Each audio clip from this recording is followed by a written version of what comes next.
Good evening and welcome to the Cover 1 Roundup. I am your host, David Fox. With me, as usual, is my co-host, UberHansen, and we are here to collectively, calmly, and not at all controversially, rank something that is a very normal topic, that is a very uncontroversial thing, and that is quarterbacks.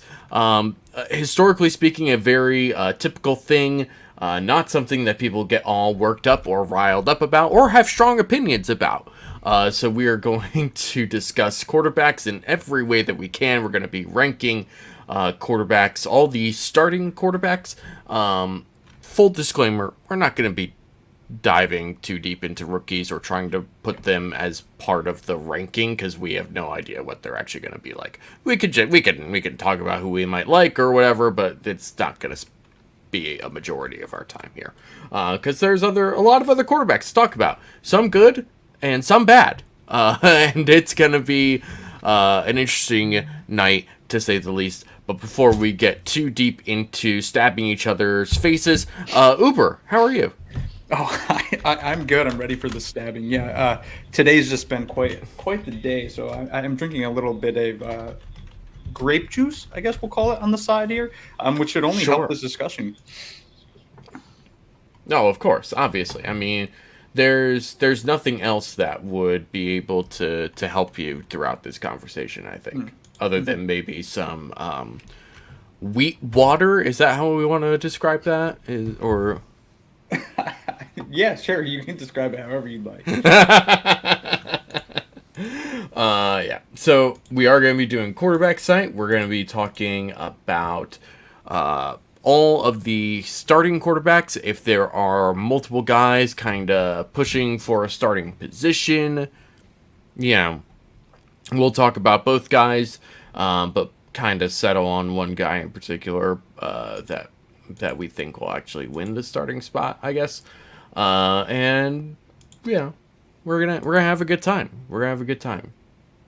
If I keep saying it, I'll believe it. Yeah. We are, of course, sponsored by the lovely folks over at Underdog Fantasy. Folks, if you have that one home draft that you do, that one home league that you do every year, and that's not enough for you, go to Underdog Fantasy. It is just for you. It's all the fun of drafting your own players, but without the waivers and lineup decisions. Best ball drafts, like to have all the fun of drafting your team and all the chances to win big with none of the week-to-week hassle. If you use the promo code COVER1 when signing up to make your first deposit, Underdog will match that deposit up to $100. That is a free $100 in free play if you use the promo code COVER1. Sign up today and start winning today. In addition, we are also sponsored by you, our lovely folks, who have paid $60 a year to be subscribed to Cover 1 Pass, which is our exclusive subscription service. I say exclusive, it's money. That's all. That's the exclusivity. However, it does feel exclusive because you get to join our Discord channel, which has all sorts of different varying people and topics that get discussed all throughout the year, whether you're somebody who wants to talk about politics for some odd reason, or wants to talk about the Sabres for some odd reason. If you're into more specific areas of football, if you're just talking about life, food, whatever, there's all sorts of stuff that is going on in the Discord channels. So if you sign up, you get that. You get exclusive content. You get videos. You get Greg Thompson's salary cap breakdown. You get some swag with a t-shirt, decal, letter from Greg, Aaron, and Eric. It is all for the honestly pretty cheap price of $60 a year. You are not getting better football content, certainly about the Bills, but really football content kind of in general, if you ask me. Even our silly little show that we do on Monday nights, it does help us immensely if you are a sponsor. So thank you very much for supporting us. And if you're finding other ways to support us because you don't have $60 a year, then hit the like button as you come in. If you hit it on the way in, don't hit it on the way out. But if you don't hit it on the way in, hit it on the way out. That way we get it all put together and it supports us. Share it with your friends, enemies, lovers, and neighbors. Really appreciate all the support that you guys give us. All right, it is time now to do what we're here to do, and that is to talk about quarterbacks and rank them in a very dated fashion. So let's do it. I do have, if I can remember how to share my screen, which is to do this and then that. Oh god, too many windows are open. There we go. All right, there we go. Unfortunately, this show is not brought to you by Racetrack, so if you all could just ignore that ad for however long that's going to be there, which is probably forever. I have my list. Oh my gosh. Okay. Yeah, let's go. And we're not going to like go through the whole thing. We're going to have our own list that we put together. Or I guess I don't know. No. Let's go. Let's create a new one and then we'll compare at the end. Fair enough. I didn't quite see all of yours. I saw the top 3, and yep. So yeah, we'll create our own on this show, talk it through, and then comp at the end. Yeah. Fair enough. Before we get started, Joe DeRosa of Under Review. Go watch Under Review Tuesday night 7:30. Right here on Cover One. Man, if only there was a show I could put on while cooking dinner that discusses quarterbacks.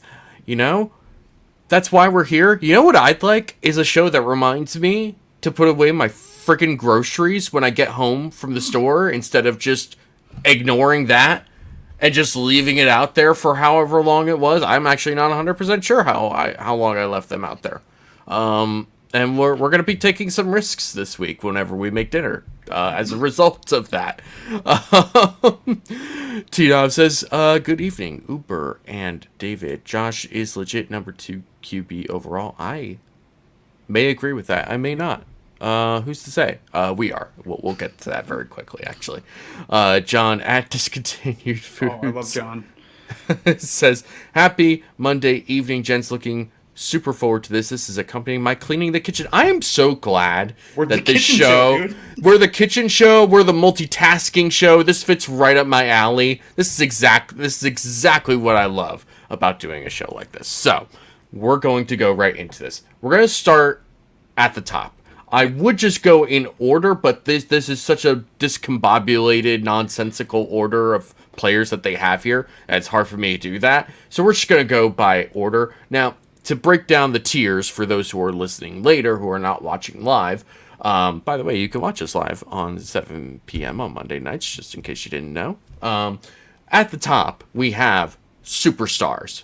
These are the cream of the crop. They are the tippy top. They're the best of the best. There's no questions about these guys and what they bring to the table. Number 2 tier is franchise quarterbacks. These are guys that are clearly the face of their franchise, that are good quarterbacks who are capable of winning a Super Bowl and playing at a high level consistently in the regular season and also in the playoffs. Okay. Good starters.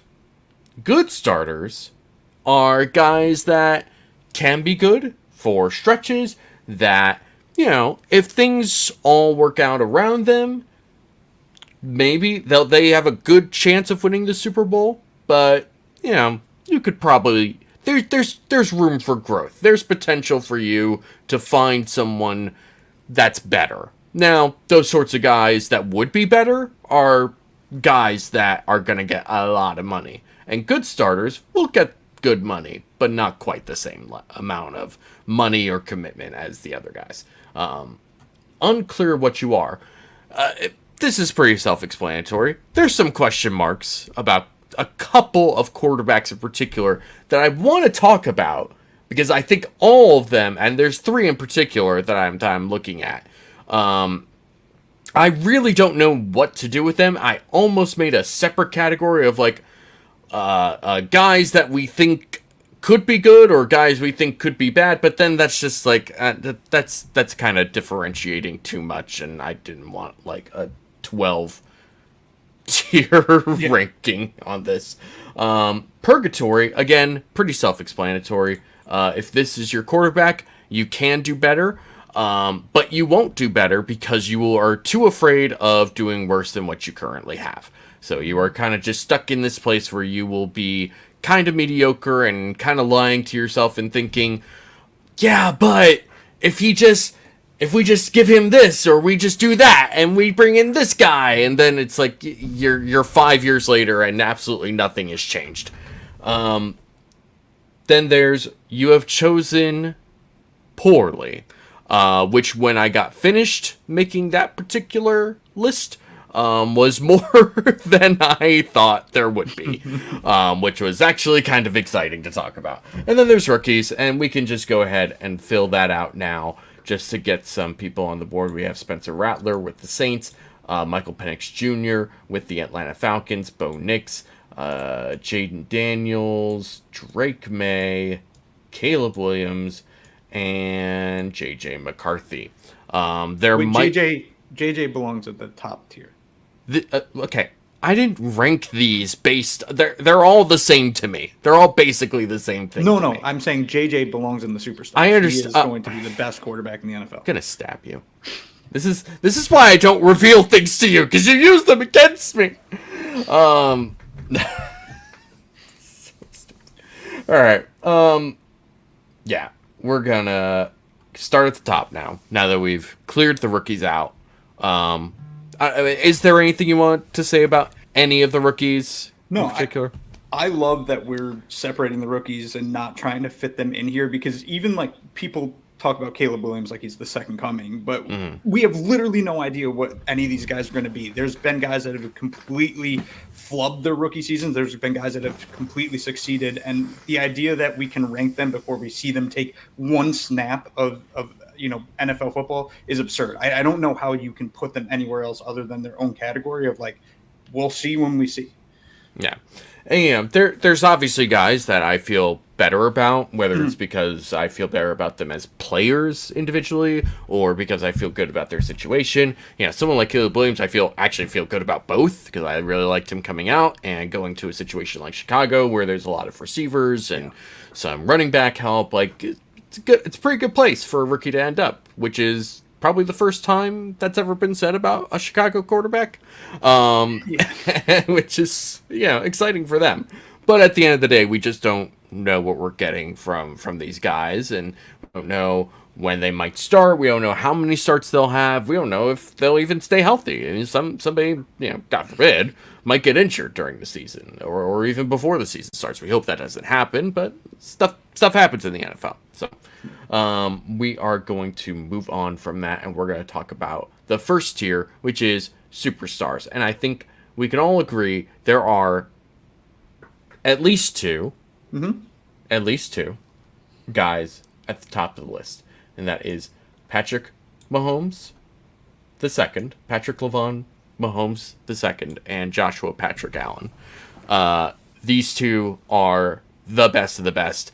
I think just about every single reasonable and respected football mind views these two as the best quarterbacks in the NFL and two of the best players in the NFL. I am, I wouldn't say I'm shocked whenever some really dumb clickbaity article or talk show segment comes out like, well, can Josh Allen really bring them over the hump? Can Patrick Mahomes continue the whatever, But these two are the best. I think everyone acknowledges that. And if you don't, feel free to say so, but you better bring some real strong evidence to tell me otherwise. Yeah, and I also, as much as I like having the rookie tier, I like that we only have a certain amount of tiers, because I hate the concept of like, oh, Mahomes has to be in his own tier. He has to be there because no one else can be in his tier. I don't like that, because it discounts all of the great things that other quarterbacks have done, and Mahomes clearly the most accomplished, but the gap isn't this massive crevasse that everybody pretends like it is between Josh and Pat, or even another couple quarterbacks we'll probably talk about. He's clearly the best. Mahomes is clearly the best, but the idea that Josh can't be in the superstar category is absurd to me. And the one thing I'll kind of throw out there too is, as a Bills fan, I've always been frustrated about what I perceive as this lack of respect for Josh Allen from what I thought was the majority of people. It's not the majority. The majority believes and understands that Josh is clearly the number 2, to a point where Rich Eisen put out a poll, who's the second best quarterback in the NFL. The options were Josh Allen, Joe Burrow, Lamar Jackson, Brock Purdy. There was about 19,000 votes. 80% of people picked Josh Allen. Yeah. So clearly the majority of people are smart enough to realize that Josh is the clear number 2. And obviously Pat is the clear number 1. If you don't think Pat's the number 1, like, simply wrong. I don't know how you look at their playoff run and not just say, like, I don't know how many other guys would have been able to do that. The only other person that I could think maybe would be Josh Allen, and that's why we put them in the same tier. I could make an argument, maybe not an impassioned one, but I could make an argument for putting another quarterback in the superstar tier, and that would be Lamar. I think that Lamar has been very consistent in his time in the NFL. I think that he has shown growth from different seasons. He is a 2-time MVP, albeit both seasons not so much strong competition for that MVP award. However, he also won both of those awards by playing in different styles, right? Like Lamar in 2019 was very run heavy. It was a lot of exciting, explosive plays. And I think this past year you just saw a really great consistency from him as a passer that wasn't there in the past. And part of that is because of the improvements that the Ravens made by getting actual wide receivers that can contribute, by getting an offensive coordinator that can create an actual passing game. Shout out Greg Roman. Can't wait to see what you do with Justin Herbert. And I think you see that growth. And sure, the playoff success isn't where Josh Allen and Patrick Mahomes are. And I would argue that's probably the reason to keep him out of the superstar club. But I don't know how much of that is him or how much of that is just a lack of what's going on around him. Because, I mean, the issues with the Ravens and the playoffs under Harbaugh goes back a ways, like when Flacco was quarterback, and it's not just a Lamar thing. And you could also argue, if he really is a superstar, maybe he can overcome that. When your wide receiver fumbles on the 1 yard line, like, and that sort of stuff happens a lot, or you just refuse to run the ball against a team that clearly was okay with you running the football and would have given you yards, I just, there's only so much you can do when it comes to overcoming coaching, and I think that, look, you could make the case either way. I'm not going to sit here and, like, pound the table for Lamar to be a superstar, but if he isn't going to be a superstar, I will pound the table for him to be at the top of the franchise QB list.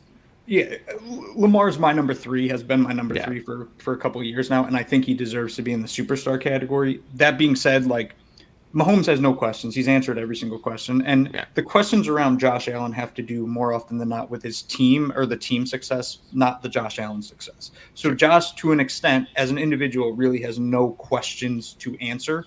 He delivers in the clutch in the playoffs. He delivers throughout the playoffs consistently. He's great in the regular season. Like, he's answered all the questions he can as an individual. He just needs the team success now. Lamar, there is the question of the playoffs. And to your point, like, a lot of that probably has to do with the team around him or the coaching decisions.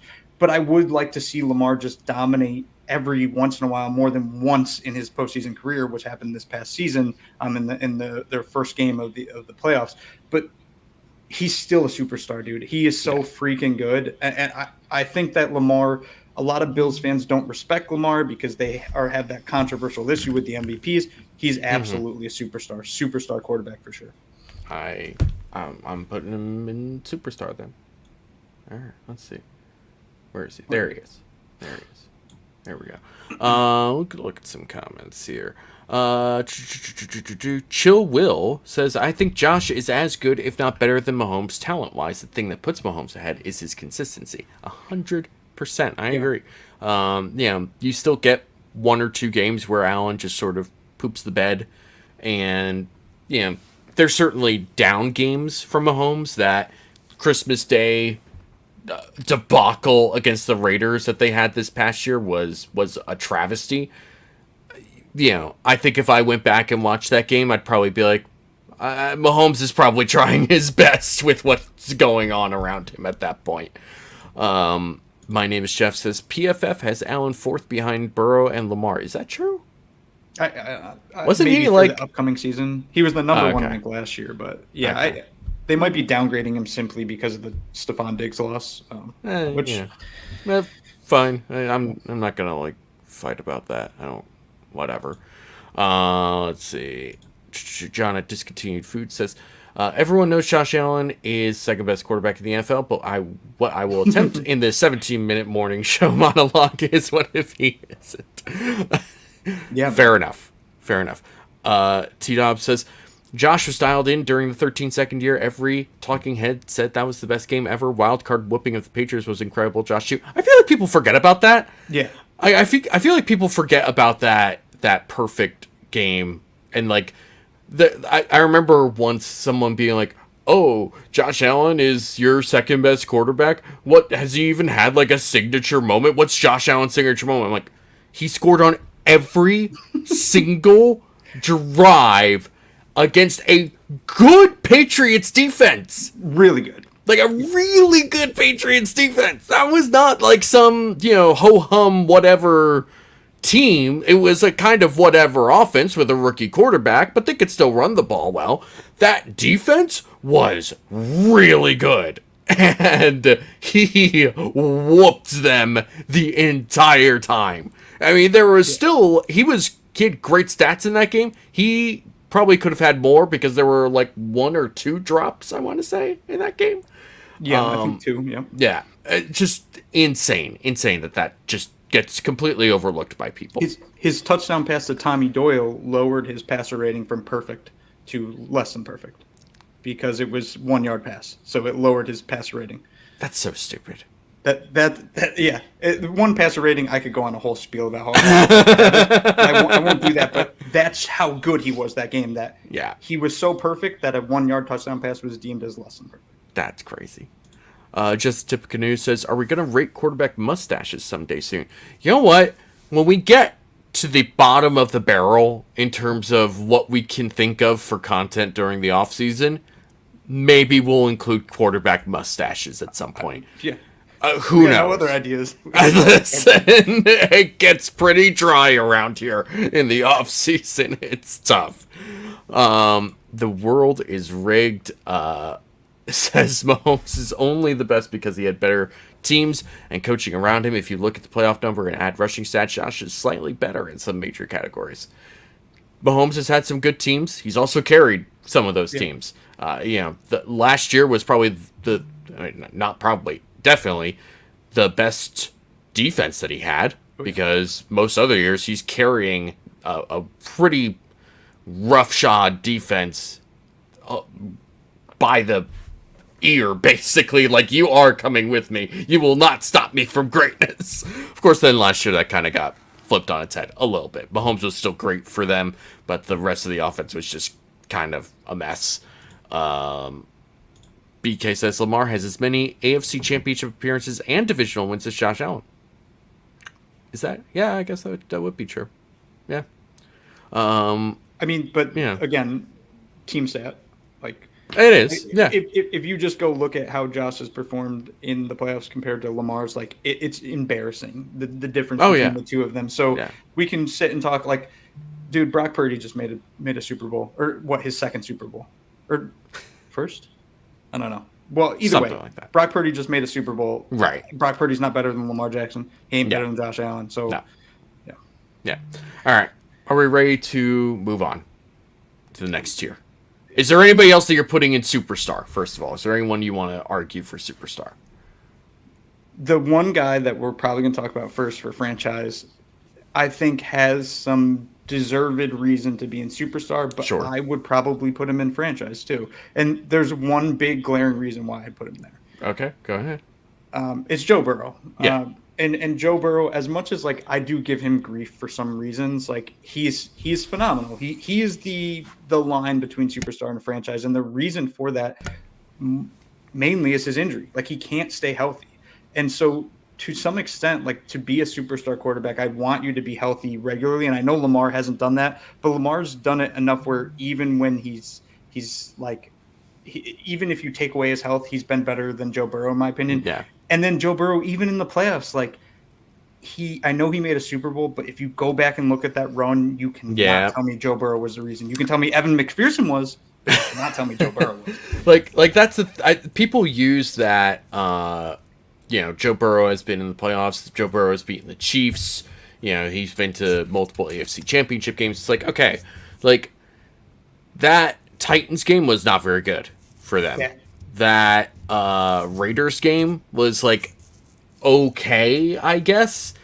You could also argue that we forgot about that kind of weird play that they scored a touchdown on, where like the referee thought he stepped out of bounds, and then they kind of signaled that the play was dead, but then they caught the touchdown, and they were like, well, his foot wasn't actually out of bounds, so we're just going to call that a touchdown, even though we said the play was dead. We were wrong. And it's just like, okay, I'm pretty sure you wouldn't do this in the regular season, but we'll pretend that this is just a normal thing you guys do.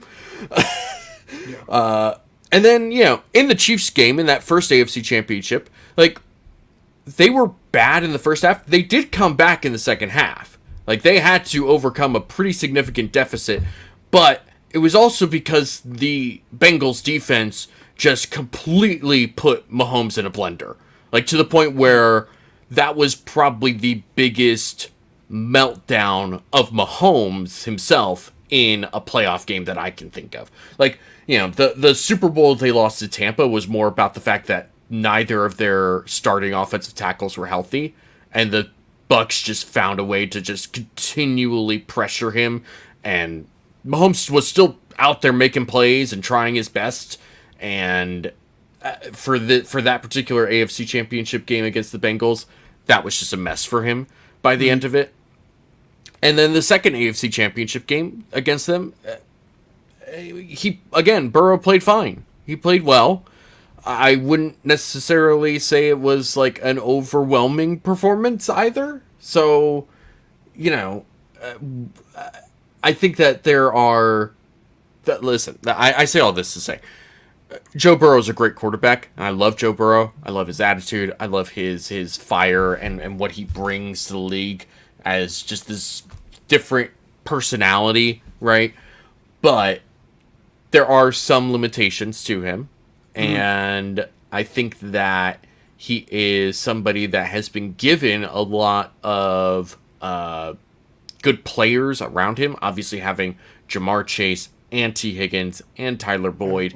Even though Boyd kind of fell off last year, like T. Higgins and Jamar Chase are still very, very good, especially when they're healthy. And the Bengals as a whole were not healthy last year, right? Like they really struggled to stay healthy throughout that season.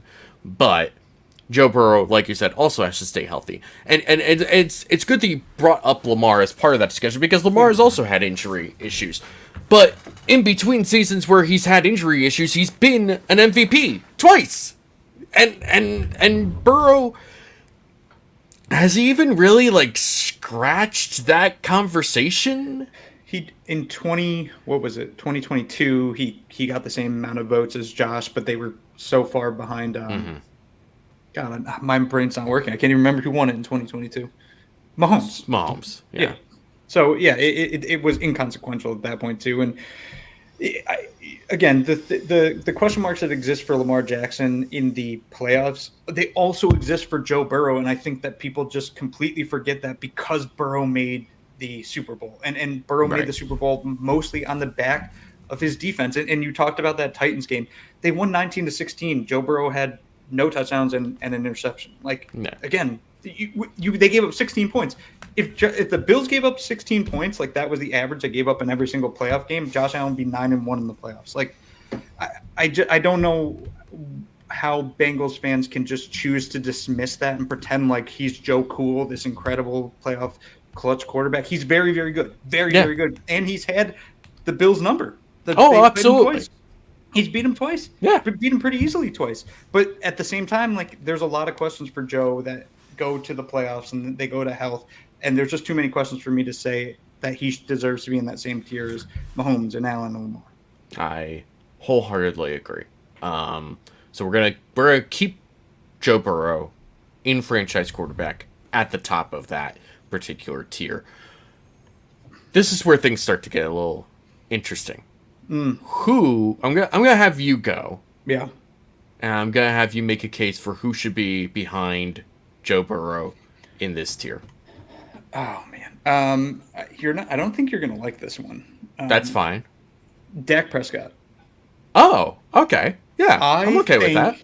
That Dak Prescott last year was so damn good, and I don't think he's getting enough credit to a point where go ahead. I do believe that Josh Allen should have been in the MVP conversation. If Dak Prescott had won MVP last year, I would have been like, yeah, that's fine. I would have been way more content if Dak won than if Lamar won, because the season that Dak put together was very, very meaningful and very, very valuable. It was more valuable to me than Lamar's season. Like, Dak was phenomenal last year, and for the most part throughout his career, he's been phenomenal. He's had very, very good teams around him, similar to a Joe Burrow. But yeah, he is a bona fide franchise quarterback, and like, I don't know what the Cowboys are going to do, but somebody's going to pay that dude. Someone is going to pay Dak Prescott a lot of money, and he will deserve every bit of it. Here's the thing with Dak Prescott, and I think the thing that gets people all sort of confused, I don't even know if confused is the right word. Dak has had a quote-unquote issue with interceptions during his career. But it's not really much of an issue. It's something that you kind of see with quarterbacks who, like Dak, like, say, a Peyton Manning, even an Eli Manning to a lesser extent, guys who are basically given free reign at the line of scrimmage to make adjustments and read defenses and change things at the line before the snap. It requires a lot of communication. It requires a lot of people to be on the same page. And sometimes, when someone isn't on the same page, then you see some interceptions, and they tend to be pretty ugly, too. Because you're throwing right at a defender who is in a spot that you think your defender is going to be at. And you're not really looking at it as the quarterback in that situation, because you're thinking, all right, I communicate to him that he needs to be right there at this particular spot at this given time. I don't have time to, like, go to the read and, think, oh, he's not there, he didn't see it, I have to go somewhere else. Because that usually those sorts of adjustments, especially really quick ones, are done when a defense is bringing pressure, right? So you have to be able to do that sort of thing. Sometimes you just get picked off. Sometimes you just have a bad communication or whatever, and it happens. But that doesn't happen often enough where we should be pushing Dak down the list and saying, this guy isn't good. This isn't, somebody that, this is somebody who's overrated just because he's on the Cowboys. Like, that's not what this is about. Cowboys are overrated, but it's not because of Dak Prescott. Dak Prescott, I mean, last year, very little run support, right? Didn't have, like, a ton of receivers. He had CeeDee Lamb, right, who is amazing and also needs to be paid by someone. Jake Ferguson came on for them as a tight end kind of midway through the season. But outside of that, I mean, there's not a lot going on for that Dallas offense.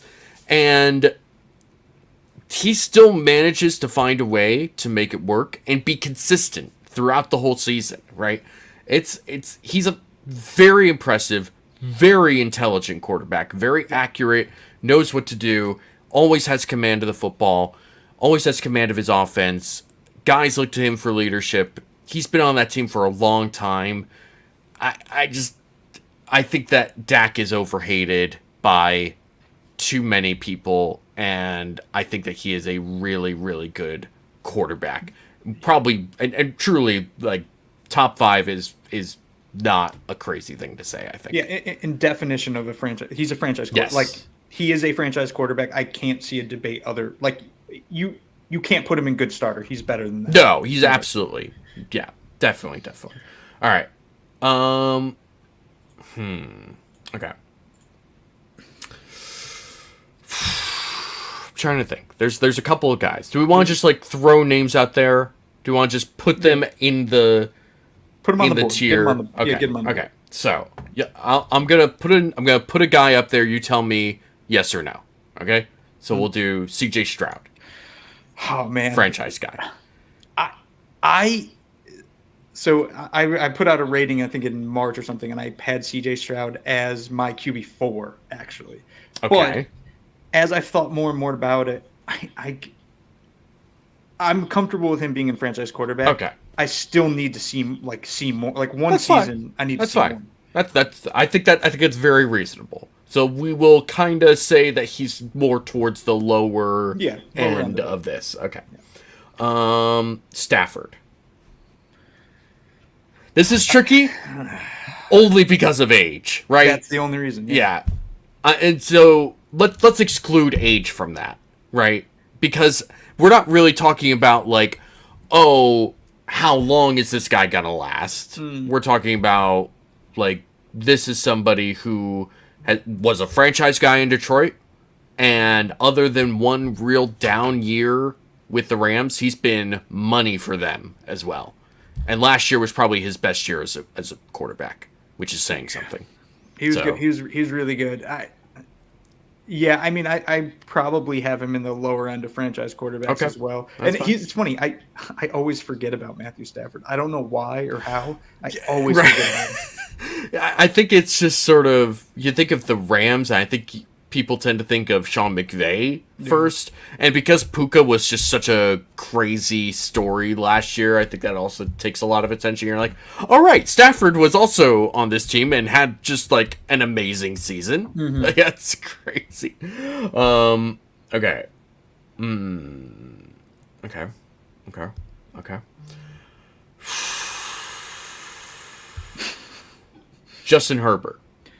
Oh man, he's a difficult. I think you have to put him in the franchise quarterback tier just because of who else we're putting in there. Sure. I have some serious questions about Justin Herbert, but he is a franchise quarterback. Like, if Josh Allen didn't exist and the Bills had Justin Herbert, I would be happy with having Justin Herbert. Yeah. If Justin Herbert was on the Bills, he would be significantly better than what he's been given in with the Chargers. Yeah. Let's see. Jared Goff? We're not putting him in franchise? I won't put him in franchise. I don't want to put him in franchise either. And I like Jared Goff. I think he's grown a lot. I'm not putting him in franchise. I mean, you could put him on the board because I don't think he's that far below that. All right. We'll put him at the top of good starters until we say otherwise. Looking at faces, looking at names. Oh, Jalen Hurts.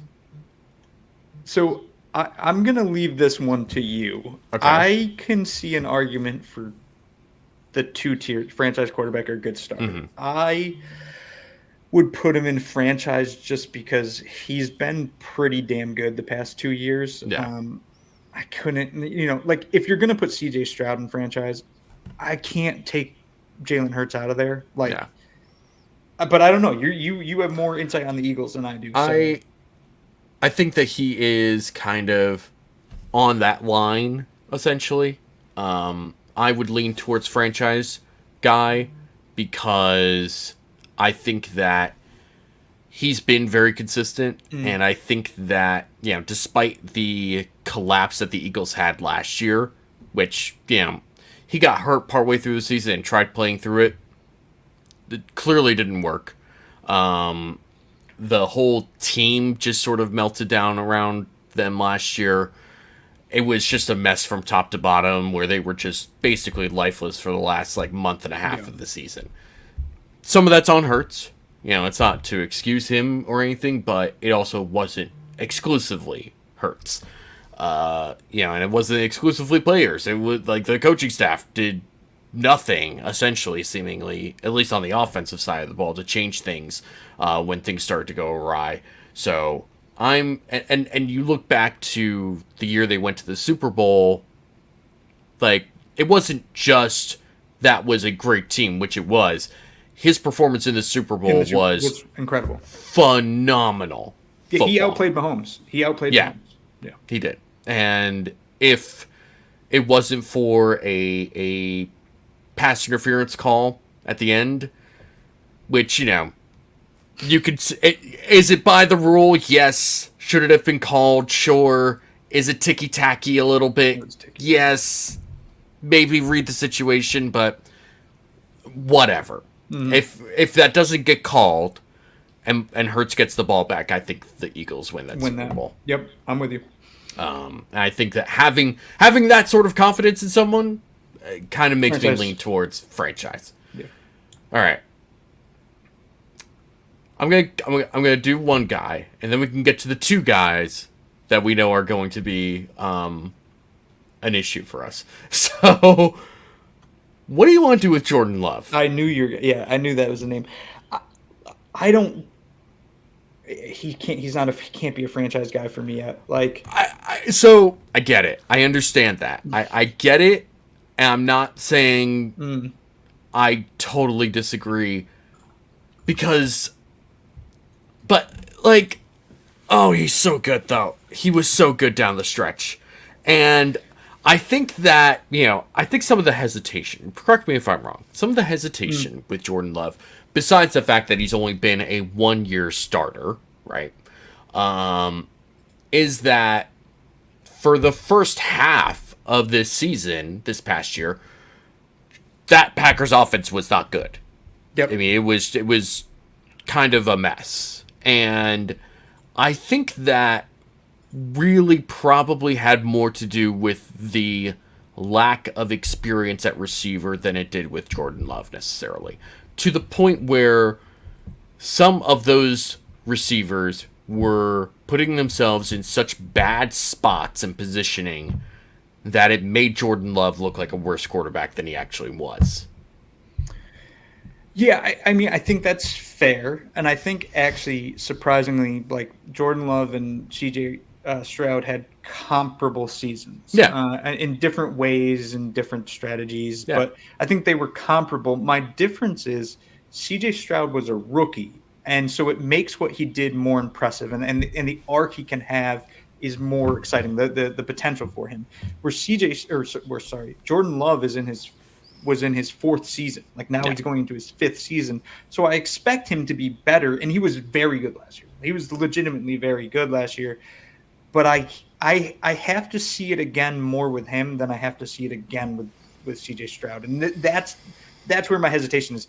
If Jordan Love comes out this season and absolutely does the same exact thing he did, I'll say franchise quarterback. But right now, for me, like, I don't know.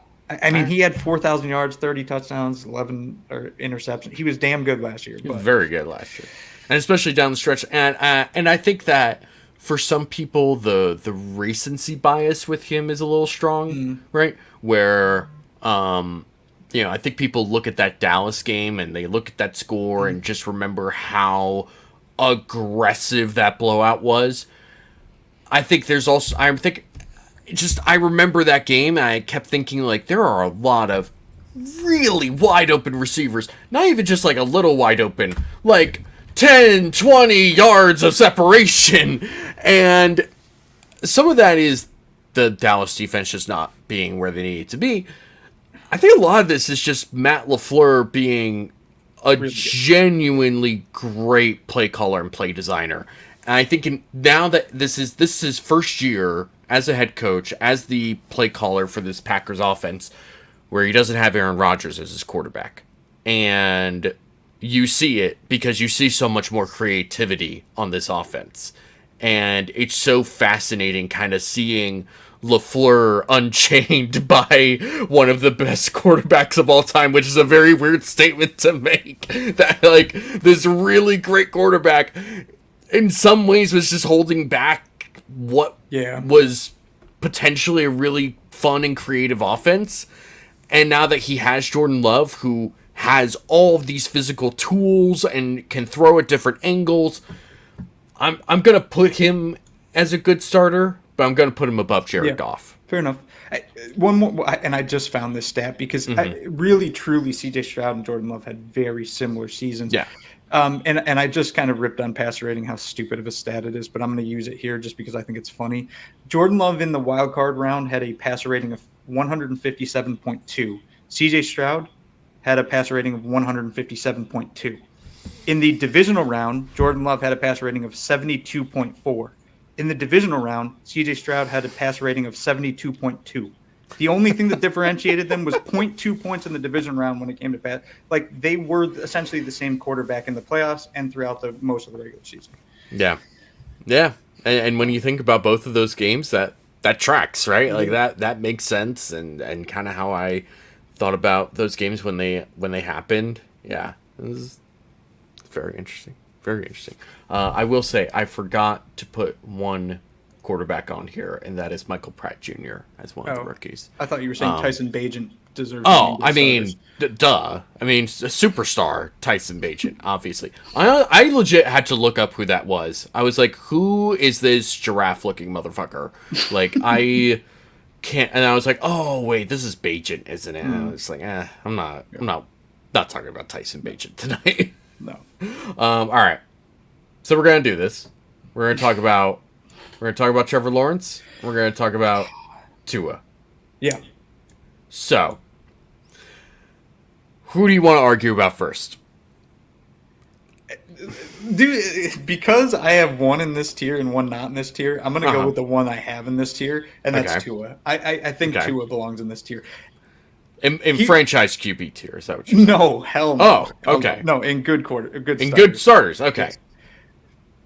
My legitimate reason for Tua being here, if you put Tua, just as an example, if I put Tua and Trevor Lawrence, each of them on the Panthers, like, and see how they go in it, in the multiverse, and try something wild and see how that works out, Trevor Lawrence is going to do better than Tua. I'm confident in that. If you put Trevor Lawrence on the Dolphins right now, I don't think Trevor Lawrence is better than Tua. And I think for the most part that Tua, if you put him in the right scheme, he can be better than if you put Trevor Lawrence in the right scheme, at least from what I've seen. And I think a lot of what people get excited about with Trevor Lawrence comes from his college days when he was anointed, just like Caleb Williams, the second coming of the best quarterback ever. This is a can't-miss prospect. And frankly, so far in his career, he's missed. Like, he hasn't been good enough to live up to remotely close to that hype. Tua has struggled at times. I wouldn't want Tua as my quarterback because I think he is extremely limited, more limited than Trevor Lawrence. But I think, like I said, in the right scheme, Tua's peak can be better than Trevor Lawrence in the right scheme. That's why I have Tua in good starters, because he does have one special thing, and that's that quick release, and he is pretty damn accurate. And I think those two things separate him from a player like Trevor Lawrence, which I don't see the uniqueness in Trevor Lawrence. All I see is a quarterback that just is okay every single year, and the excuse he always gets that some other quarterbacks don't get is like, man, if only his players made those catches, if only they did this, if only they did that. Like, no one else gets that. I don't understand why Trevor Lawrence is the only quarterback in the NFL that gets that credit for those missed plays. So for me, that's why I think Tua is a good starter, and I think he's the bottom of good. I don't think he's the top. I don't think he's a franchise quarterback, but I know what he is. I'm not unclear of it. I think he's good. Trevor Lawrence, he's got to show me something. Like, if he comes out this year and does the same thing he's done his entire career, like, what do we do? I also don't know why he got paid as much as he did. But anyway, so yeah, Tua, my argument for Tua, he's good because of the situation. If you put him somewhere else, I don't know. I don't think he'd be great. I think he's best where he is now, and I think that's pretty damn good. Okay, so here's why you're wrong. So, Trevor Lawrence, first of all, I feel like a lot of the excuses that get made for Trevor Lawrence have also been made for Justin Herbert, right? Like, Justin Herbert has had really bad coaching throughout his career, and we've heard about that plenty of times. We've also heard, like, Keenan Allen and Mike Williams have been good receivers for him, but Mike Williams can barely stay healthy as it is, and Keenan Allen only had a great year last year, but was pretty good, not great like he was last year for the last couple of years. There's been some pretty bad situations for Justin Herbert, and I think people have used that. Urban Meyer one was bad. Yeah. And for Trevor Lawrence, that's also been the case for him. So you look at the Jaguars last year, and they were in a position. They were basically cruising in that division. They were 8-3 at one point. The Texans were young and hot and getting on their toes a little bit, but the Jags still had control of that division at 8-3. And then they lost, and then they kept losing, and then they could not find a way out of losing. Now, you might think, David, what are you doing? You're arguing against Trevor Lawrence. How could you possibly be doing this when you say that Trevor Lawrence is good? I'll tell you how. Just give me a second. God, my throat. Anyway, I'm gonna read something out here. Just gonna read something here. If you'll indulge me a little bit. October 15th, 2023. Though Lawrence missed no time due to this ailment, he sustained a left knee bruise in Week 6 versus the Colts. That's pretty typical, right? People get banged up. It's the NFL. It's a contact sport. Stuff happens, right? Knee bruise, stuff. Nothing. You play through that. Unless you're like Jay Cutler or something, but that's just because you're a giant wuss. December 4th, 2023. Uber, why don't you go ahead and look up who they played on December 4th, 2023, and tell me what the result of that game was. I'll wait for that. I was this also a game where a golf cart was involved? I don't know, was actually. The Bengals game. Mm-hmm. So he has that game is where he suffered a grade 3 high ankle sprain. That was the golf cart, yeah. Yeah. He returned to play the following week. Now, you might think, well, how bad is that, though? Right? Like, that can't possibly be that bad. I'll show you how bad it is. Oh, my God. So, right here is an ankle sprain. Looks pretty ugly, right? I'm sorry if there are people at home who are a little squeamish. I'll move off of that picture in particular. Here's what it looks like. These are all the ligaments that attach your foot to your knee. These are the varying grades of which you can sprain those ligaments. And by sprain, I mean tear. A sprain is a tear. That's what it is. That's what I was told by several people when I sprained my MCL in high school. This is what you would normally look like. Everything is attached and fine. Here is a grade 1 sprain. You can see little nicks right there on some of the ligaments there. Probably pretty painful. And something that you should rest so that those ligaments can heal and repair themselves. This is a grade 2. Things are looking a little dicey. Things are not looking great. You should probably stop a lot of movement and walking when you're in this state. This is a grade 3. This is what Trevor Lawrence had. Multiple ligaments are separated. Everything looks bad. It is immense pain. And you should not be playing football at any level on a grade 3 ankle sprain. He returned to play the following week.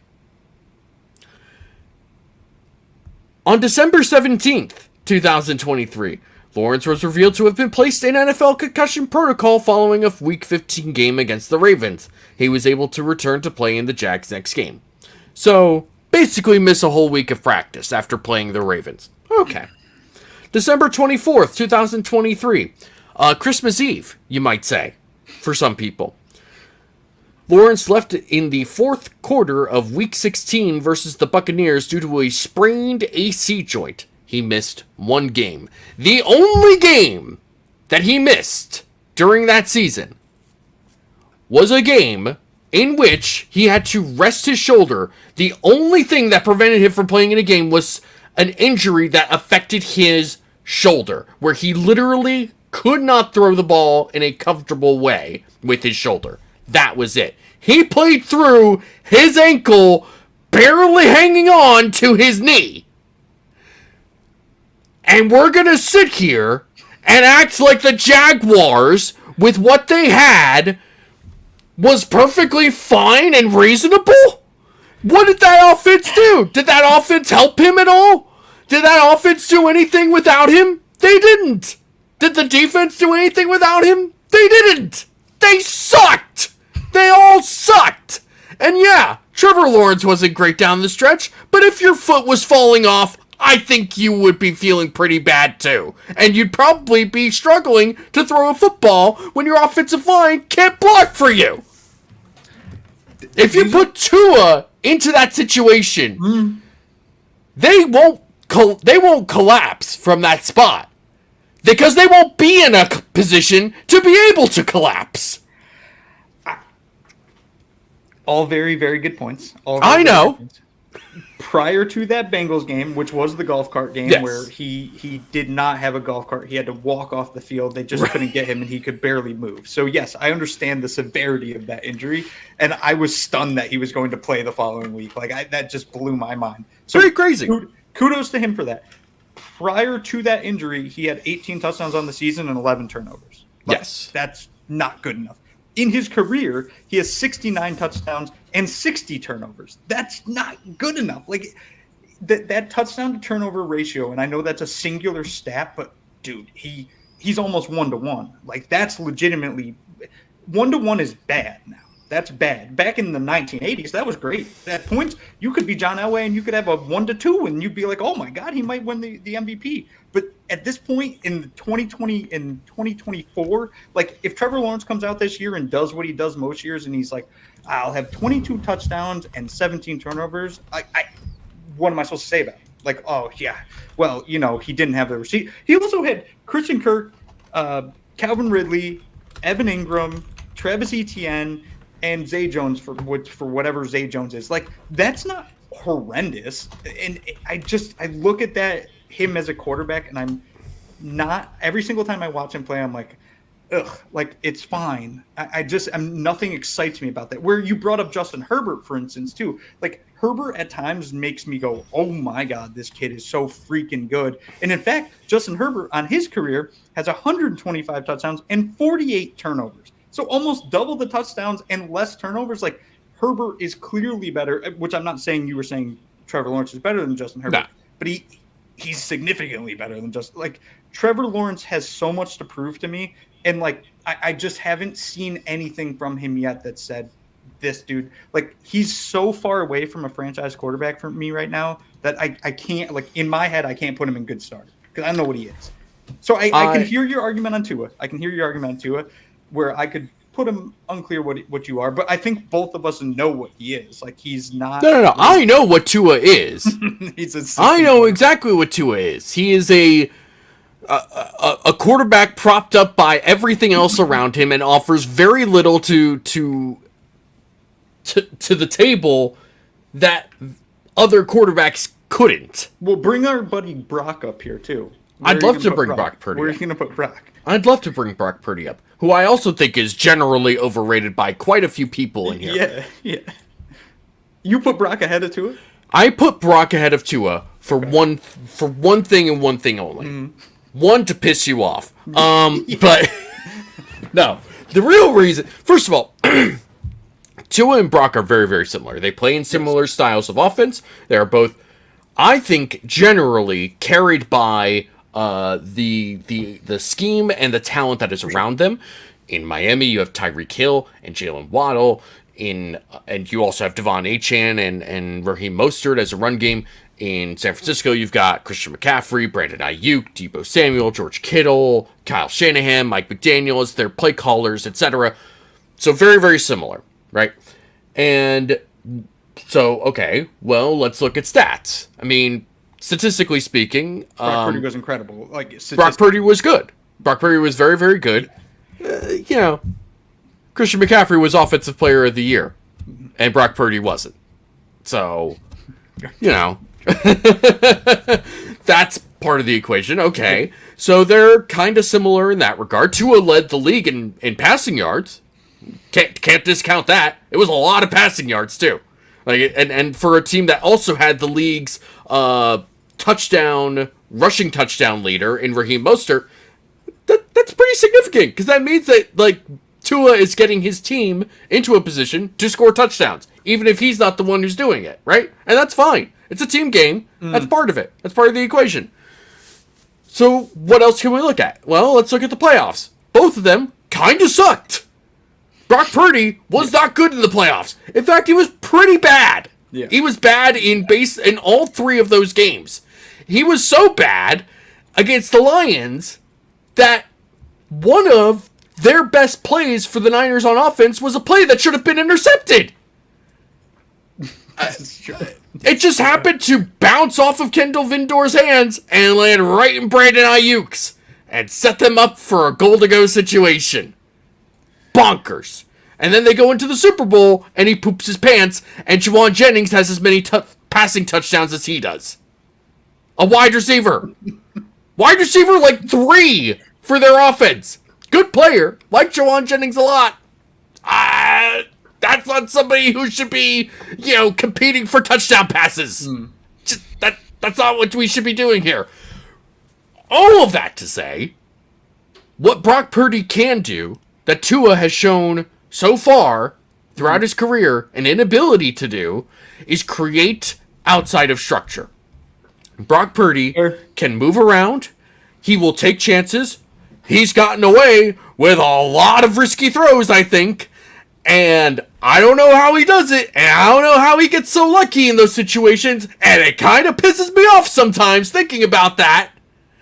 But he's gotten a lot of luck going his way. And regardless of that, though, he's still able to do creative things outside of the pocket. He's able to play within the pocket and play maybe not quite at the same level that Tua does, but it's not that far off either. All right. Brock Purdy or Trevor Lawrence? Trevor. Oh, my God, dude. We're not going to agree on this. I know we're not going to agree on this, and it's okay that you're wrong on this. It's fine. Well, we all have flaws. We all have flaws. Here's the thing. Trevor Lawrence, in a lot of ways, is similar in play style, even if the results have not been the same. Obviously, they haven't been the same. And I'm not going to argue that Lawrence is better than this particular quarterback. But he's similar to the type of quarterback that Dak Prescott is, where he is the one who's in charge of that offense. They put a lot on Trevor Lawrence's plate to get that offense right. And there's still issues with that offense that involve Trevor Lawrence. The thing that is not talked about with Trevor Lawrence, that should be talked about, in terms of a problem, he fumbles a lot. Yeah, a fuck ton. He fumbles a lot. And that really doesn't get talked about with quarterbacks, period. Right? Which is unfortunate, because that is part of the game. But I think that the interceptions are generally overblown when it comes to Trevor Lawrence. I think that the offense and the play caller, particularly Press Taylor, who I've ranted about on this show before more than once, because I've seen it. I'm about to do it again, but I'm not going to. You can go back and find episodes of me talking about how stupid and bad Press Taylor has been throughout his NFL coaching career as a play caller. I'm sure he's a nice guy, because otherwise he wouldn't have a job. Because it doesn't make sense for him to have a job based on what he's done in the NFL as an offensive play caller. Because it doesn't make any sense. But, regardless of that, Trevor Lawrence has found a way to make his team very good. They've struggled. There's been times where he's slumped. And there's been times where he's peaked and been a reason why the Jags have been in a real position.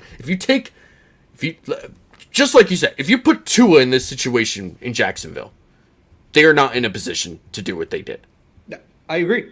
And if you put Trevor in Miami, I think that the offense First of all, it wouldn't look the same. It would be very different offense. It would be a very different offense. Yeah, it wouldn't fit their scheme. Like, it would not work. It's just not. I think Mike McDaniel would look at Trevor Lawrence and he would change his scheme and everything that he did to help Trevor Lawrence, which is not something that I think the Jaguars have done enough of. Okay. The last thing I got on these three. Here's what I'll say. One, I will leave all three of them in good starters with one caveat. And I know you don't want to leave all three. I don't. And I do this under protest. And I hope people understand that. If Trevor Lawrence finishes this season with his average, what he averages, which is 4,000 yards, 23 touchdowns, and 20 turnovers. If he does that again this year, then when we redo this next year, he cannot be in good starters anymore. If he does 4,000, 23, 20 again, he's got to go down. That's fine. Okay. That's fine. What if he's like, what would convince you to go? What would convince you to push him up? Let's say, like 4,000 and 2023. Josh Allen's 2023. So that's 40 touchdowns, 20 turnovers. I'll push him up. 2-1. Give me 2-1. Like 40 total touchdowns? Yeah. Give me 2-1 touchdown to turnover. So 2-1. 36-18 or, once you start getting under 30, it better not be 30-15. Like, that's not going to be good enough for me to push him up. But if you go 36-18, I'll be like, maybe I'd push him to franchise. Maybe. But it's one good year. Like, C.J. Stroud's rookie season was better than any season Trevor Lawrence has ever had. Sure. And that's why I'm not arguing about C.J. Stroud in this spot. Tua Tagovailoa's 2023 was better than any season that Trevor Lawrence has ever had. And was greatly assisted by everyone else around him. Fair enough. Unlike Trevor Lawrence. And now we're back at the start. So I'm going to leave this as is, even though I do this completely under protest. And I think it's bullshit. But I mean, I do the order under protest. I also, like, if I had my comeuppance, Trevor Lawrence would be pulled down and those two would stay where they are. That's disgusting to me. Abhorrent. Wow. All right. We've kind of talked about every quarterback except for Jared Goff. I think this is where Jared Goff should be, in my opinion. I think he's kind of like Tua and Brock, in where like the stuff around him has greatly assisted him. But unlike them, I think that the assistance has come more from a really strong run game and an offensive line. Like, the Niners have a really good run game, obviously, but that's because Christian McCaffrey is like a one-of-one type of player, and, the offensive line is fine, but it is really reliant on Trent Williams being healthy, and Trent Williams is like upper 30s now in terms of age, and at some point that's going to fall off, which will be unfortunate because he's like a Hall of Fame type of player. But also, like, it's going to happen at some point, and it's going to be real ugly for that offensive line when it happens. Yeah. Whereas with the Lions, that offensive line is strong, and it's complete, and it's really, really good. And they're really fun to watch. And you have guys like Jahmyr Gibbs and David Montgomery who complement each other so well and have definitely helped with that. And, because of that, the play-action game is super strong for them. Mm-hmm. And you have Amon-Ra St. Brown, who is kind of a number one receiver, but is also a number one receiver who kind of only works from the slot. So it's a little tricky, but he's also a really good player, and I'm not going to take anything away from him. If they get Jameis Williams going in a real way, I think that offense kind of becomes even better than what it was, which is pretty impressive already. Sam Laporta, also really good. I just think that Goff is generally limited. He throws some really nice passes, makes them look pretty, really good over the middle and all that. And he was really good in the playoffs, which was always my concern, because when we saw him in the playoffs when he was with the Rams, it was not good. Like, when they went on that Super Bowl run, it was kind of like not Jared Goff, but like Joe Burrow, where it was like, okay, you went to the Super Bowl, but I don't know what to do with that, because you were pretty bad in that Super Bowl, and Jared Goff was really bad in that playoff run, and especially in that Super Bowl. But this past year, he was really good in that playoff run for the Lions. And so I think that this is an appropriate spot for him, where like it's almost like the inverse of Jordan Love in a way, where it's like Jordan Love is all sort of like, we feel really good, but a lot of it is potential, and we're kind of projecting that. Whereas Jared Goff, it's like, we kind of know what we're getting with Jared Goff here, and we feel pretty confident in being able to say that this is where he should be as a quarterback.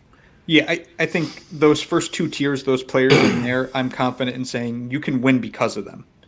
Yeah. The guys in this row, except for Jordan Love, who's a tweener here, the guys in this row for me are you can win with. You don't win because of necessarily, but you can win with all. Sure. Walter S. says, feels like there's a clear Jets hate bias with Rodgers not being in the top QBs at all. Injury or not, it's Rodgers. Thank you for providing our segue, because we're about to hit our next tier. Unclear what you are. Come on down, Aaron Rodgers. Let's see what we have to say about you. First of all, do you agree that this is where Aaron Rodgers should be? Yeah, I don't know if he's an NFL player or a politician at this point. So this is I'm unsure if he's an NFL player or just like a future mainstay on the Joe Rogan podcast. So, do you feel like there are any other quarterbacks that you want to put in good starters? There's one that I'm. Oh wait, no. There's actually there's two I kind of should put in here. Actually, I totally forgot about them. Well, I got so worked up. Oh wait, I got so worked up. On Lawrence and Tua and Brock. All right, I jumped the gun on Aaron Rodgers. We can leave him there. Just leave him. But there. we'll leave him there because that's where he needs to be. But all right, who are the guys you're putting in good starters? Kirk. Okay. Yeah. I'm not saying this is their final spot. We're just putting them up there. God, the two that you pointed to. Yes.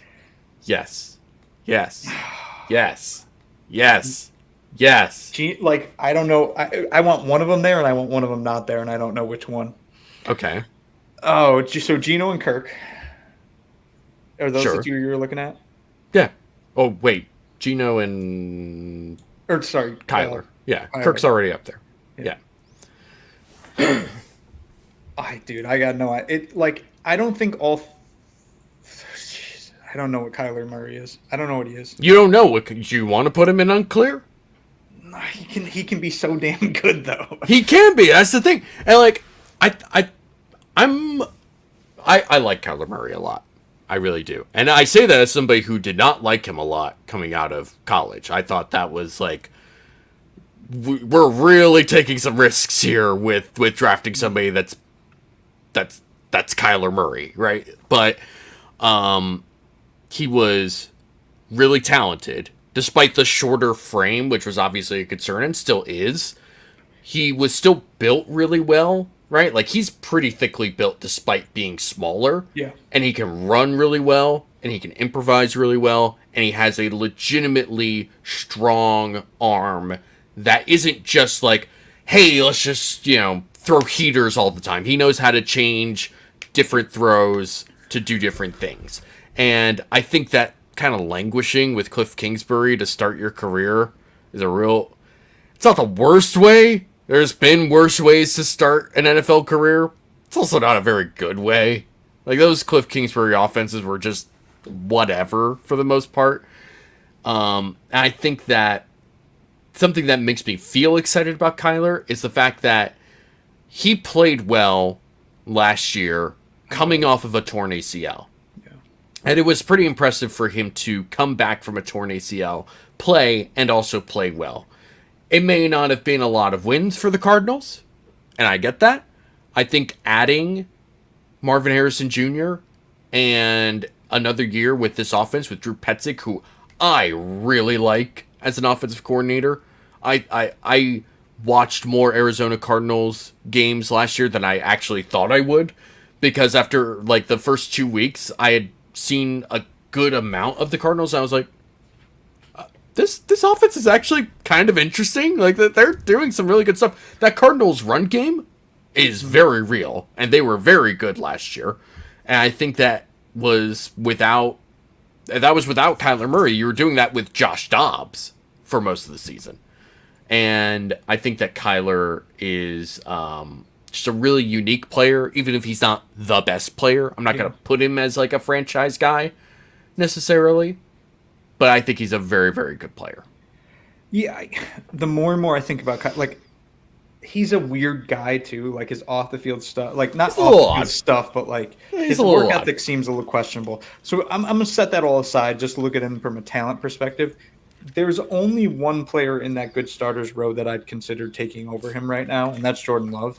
Like if I was starting a franchise and you said you can have Kyler Murray or Jared Goff, I'll take Kyler, or Trevor Lawrence, or Brock Purdy, or Tua, or Kirk, or I'll take Kyler because he's unique. He has a unique skill set that I think could dominate. Like he has the ability to dominate, and so for that he has to be in good starters. And the more I think about it, like Geno is very different. I think Geno's a pretty basic dude. Like he's not a great quarterback, he's not a bad quarterback, but he's sufficient. He's good. Like I don't think he's great, but he I think fits that in Geno. Yeah, I think with Geno, I like Geno. He's limited, but not in the same way that like a Jared Goff is limited. He's limited just because he knows he can make every throw, and he will hang in the pocket to try and make every single freaking throw he can. Yeah. And there's just times where it's like, dude, just check it down. Yeah. Just check it down. It's okay. You can do it. You don't have to stand there for 5 seconds every single time just so you can rip one to DK Metcalf. Even though that usually works. It usually works. No, but I think those three are good. Like they are legitimate. Like I know what they are, and they're. Do you want to reorder these guys in any way? I mean, I'd put Kyler right behind Jordan Love. I'm okay with that. I'm okay with that. I like that. Yeah, I think that's fine. Kirk versus Geno. Do you feel strongly one way or the other? I think both are definitely playing the best football of their career. I think Kirk is doing very well, but he's also coming off of a torn Achilles. I think he's Jared Goff. I think Kirk and Kirk is Jared Goff are the same essentially. Like to me, they're the same caliber of player. I think and that's fair. maybe even Kirk's better. I don't know. I think there's times where Kirk is better because I think Kirk is more aggressive. Yeah, but that aggression kind of gets in the way of him sometimes. So it's the same thing with Geno, right? So I'm okay kind of leaving them here. Yeah. Fun fact, as Mike Malley Guitar says, Geno came out the same year as EJ Manuel. Yeah. Don't hear EJ Manuel that much these days, do you? Yeah. Isn't he? He's like he's a like SEC or something. Probably ACC analyst because he played at Florida State. Yeah. We'll see how long that conference lasts. All right. Let's go back to Rodgers. So, you're a 40-year-old quarterback who was 95% leaning towards retiring before entering a dark cave and then emerging 3 days later like you're Jesus Christ and saying, I'm going to save the Jets. Which, interesting. From the Jets' perspective, it's kind of hard to fault them. They have a good roster. They've got a good team. Arguably the best team they've had since the Rex Ryan days, when they went to back-to-back AFC championships. Didn't win the division in either of those years, by the way, which is a very funny thing to think about. But the Jets are in a position to be a good team. But so much of this falls on a 40-year-old quarterback who has not played in over a year. Or, I mean, he played. But, like, did he really? Like, I understand that he played in that first game, but, like, did he really? And he's coming off of a torn Achilles. And I know he tried to, like, bullshit everyone and be like, oh, my body is just doing so great. Like, I'm attacking this rehab like no one else. I got this bridge surgery done. I'm doing amazing. I could, if we're in the playoff hunt, I'm coming back, guys. It's going to happen. And then once it was clear the Jets were, like, mathematically eliminated, he was like, well, I was never going to come back. Like, that just wasn't really ever going to be a thing that happened. Because it's just not possible. But I needed to say that to kind of, like, inspire the guys. And it's just like, you are such an egotistical maniac. I do not know how you function on this earth and carry the weight of that ego on your shoulders. It's actually very impressive. Now, part of the reason why that's the case is because it's Aaron Rodgers, and he's been a multi-time MVP and one of the best quarterbacks I've ever seen in my life. Go ahead, sorry. Yeah, no, you kind of segued me perfectly here. Aaron Rodgers is the best quarterback I've ever seen play football. And Patrick Mahomes might catch him at some point in time, but peak Aaron Rodgers was phenomenal. Like, I think people now are forgetting about how damn good he was. He could make literally any throw. He was as brilliant as Peyton Manning on pre-snap and post-snap, like reading defenses and things. He's been so good his entire career that people just discount him now because of the off the field stuff and all these things. That being said, 2022 was the worst season of his career. That was a single worst season of his career. And then he got traded to the Jets, and then he tore his Achilles, and now he's 40, and he's coming back from that injury this year. After the most recent season being the worst season of his career, I don't know why I'm supposed to expect him to be better than he was in 2022. There is literally no reason I should expect that. So for me, I'm at a point where, like, I'm not comfortable saying he's even good anymore, so he has to be unclear what he is. In fact, I probably could make an argument that he deserves to be in purgatory, but there's still that intelligence and that ability to run an offense at a really, really high level that exists with Aaron Rodgers. So for that reason, like, he's not worse than Zach Wilson. Like, I think he'll be okay this season, but he doesn't belong in good. Like, he's not going to put up 30 plus touchdowns and not have 15 turnovers or something like that. So yeah, he unclear what he is. I don't know. He's not going to win MVP. I know Jets fans think he's going to win MVP. There is no way in hell Aaron Rodgers will win the MVP this year. It would take like a miracle. Basically, yeah, for him to be able to be at the same level. I don't know what to do with it. There's certainly a strong possibility where he is a good quarterback, and he can come back and do a lot of the Aaron Rodgers sorts of things. He's got Garrett Wilson at receiver, and Garrett Wilson is a great receiver who is his first 2 years have just been wasted on these stupid Jets teams with Zach Wilson as his quarterback. But it's so dicey to try and figure out what to do. And as Walter S. says here, as a fan base that got their ass whooped regularly by a 40-year-old quarterback in Brady, I'm not overlooking another all-time quarterback just because he's coming back from injury. I mean, we're putting him under Trevor. Okay, so first of all, was Brady ever 40 years old when he was with the Patriots? Wasn't that all with the Bucks? I don't know. I think he might have had I don't know, honestly. Might have had one season where he was 40 years old with the Patriots. He had three. He had three. Well, wasn't he with the Bucks for 3 years? Yes. So he played 40, 41, 42 with the Patriots, 43, 44, 45 with the Bucks. He was 45 years old when he retired? Yeah, that's sick. That's sick. What was wrong with him?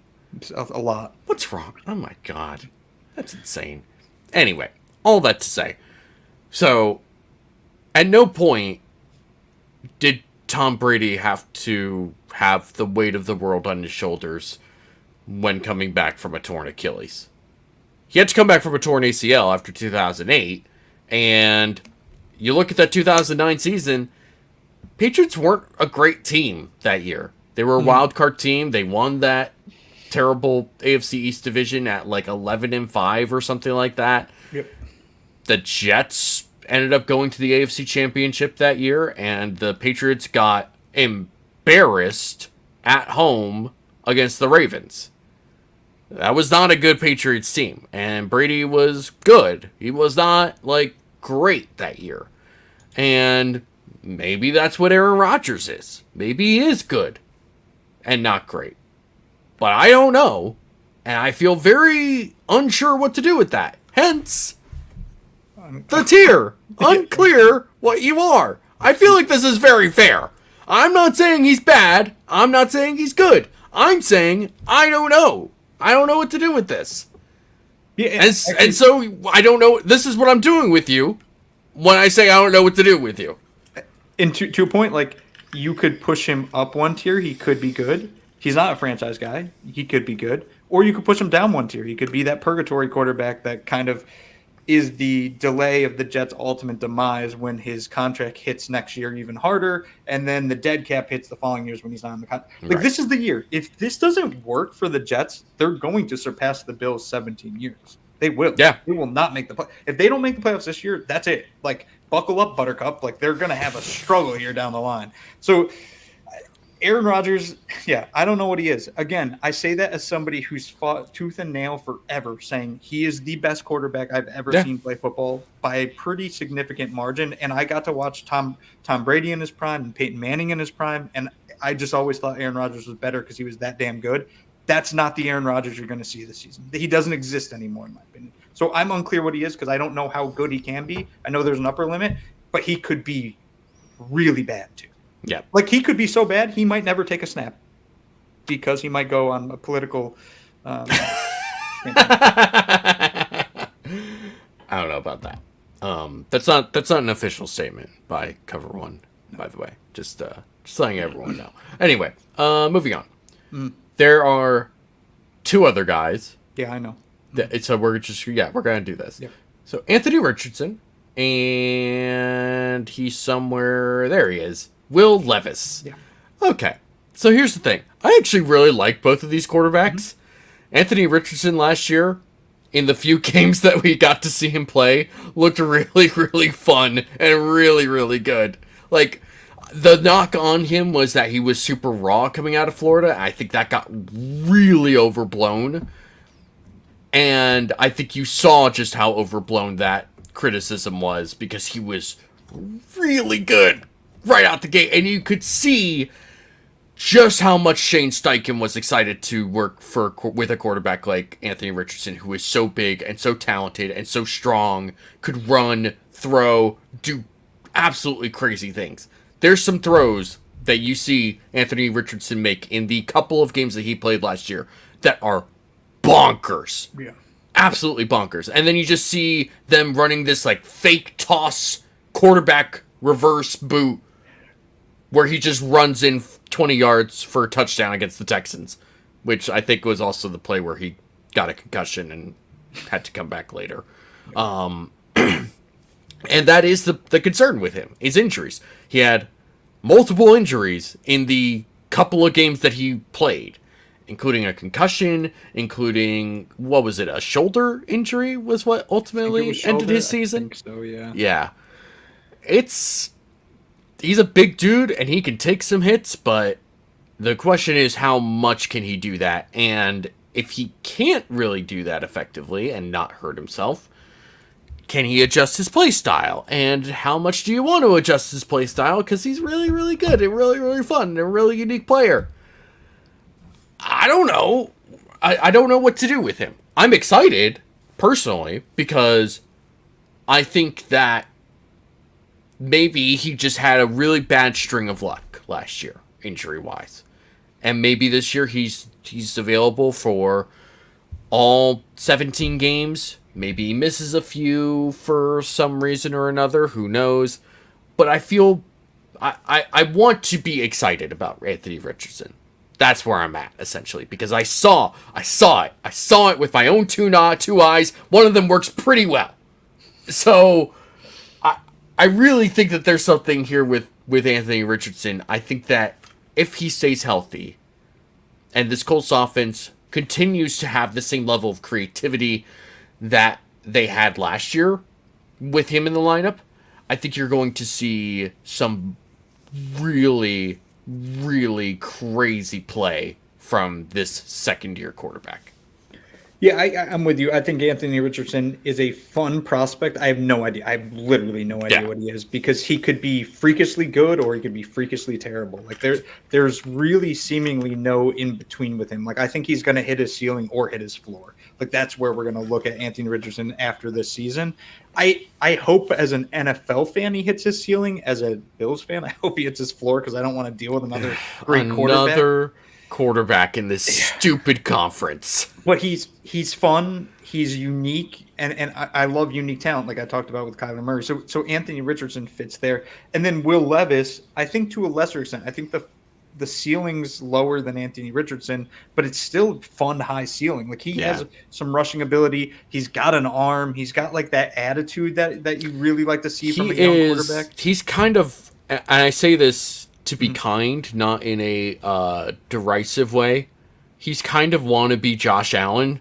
Yeah. And especially in terms of play style, where you're kind of like, dude, relax.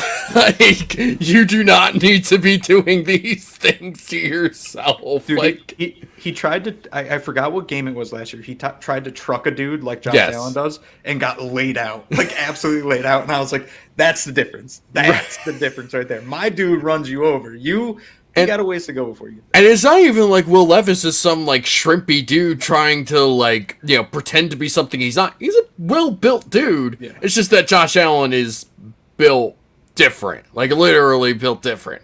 Yeah. I like Will Levis, and there were some flashes last year. His first start was amazing, obviously. Yeah. He never quite hit that high again. But there were also some pretty good games from him. There were some moments. There were some flashes.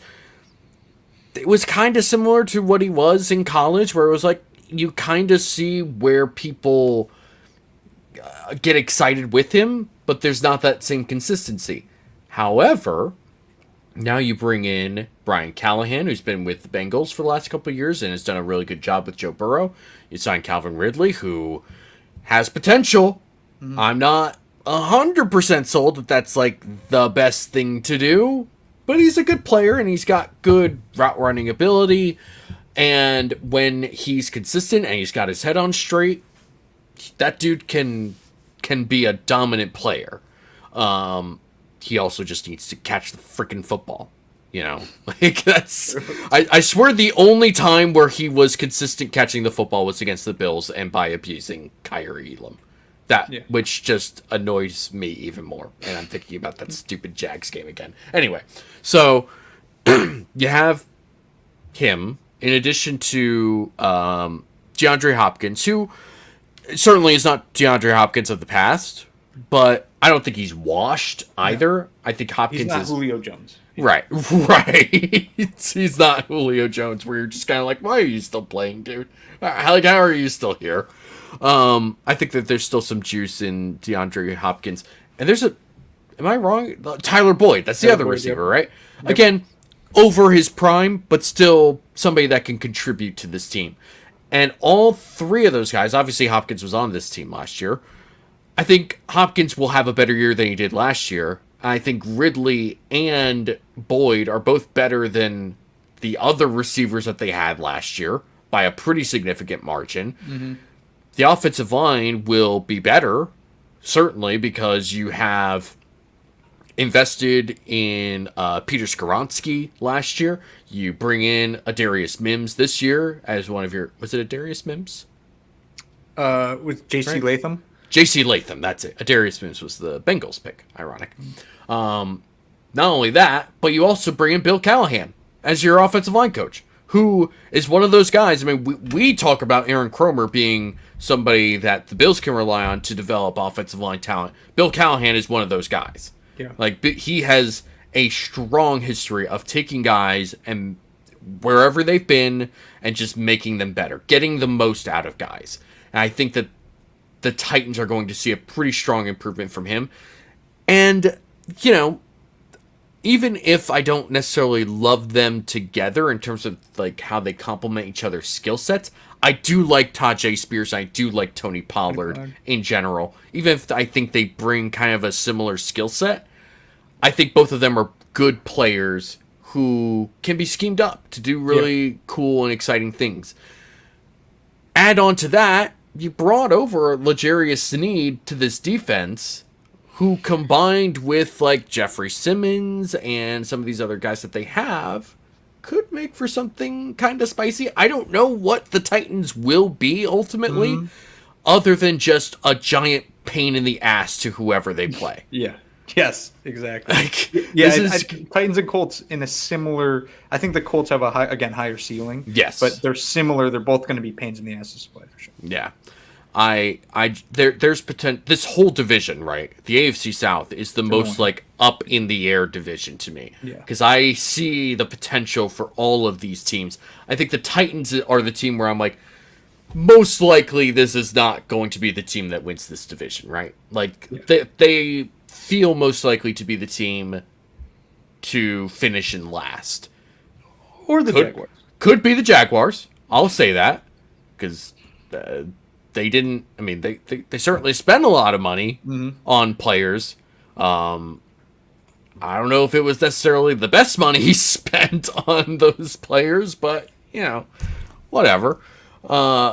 It could be the Jags, could be the Titans. I feel good about the Texans and the Colts. I think the Texans are being a little overrated right now. Yeah, big time. But it's a very up in the air division. And I think when everything is very up in the air and there's no like concrete front runner for a division, it's possible where some of these teams just kind of snipe each other out, and then a team like the Titans just sort of like ends up on top, not necessarily because they're the best team, but just sort of because of odd circumstances that happen. They survive.